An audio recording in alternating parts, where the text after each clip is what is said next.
कर्नाटक में GST file करने की आखिरी तारीख में तोसी की गई है। बेंगलुरु में टैक्स प्रैक्टिशनर एसोसिएशन के डायरेक्टर नियाज अहमद खान ने ये बात बताई।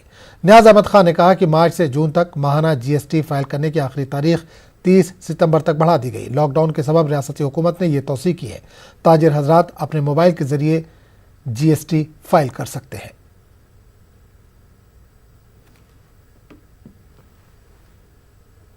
जीएसटी की तरफ से, स्टेट गवर्नमेंट की तरफ से जो छोटे व्यापारी लोग हैं, जो लॉकडाउन की वजह से बिजनेसेस नहीं हो रहे हैं, दुकानें बंद पड़ी हैं, उनके लिए जो नील रिटर्न रहता है मंथली फाइलिंग के लिए, उसके लिए आसान तरीका बना दिए हैं। नील रिटर्न फाइल करने के लिए जो मोबाइल से ही खुद कर सकते हैं।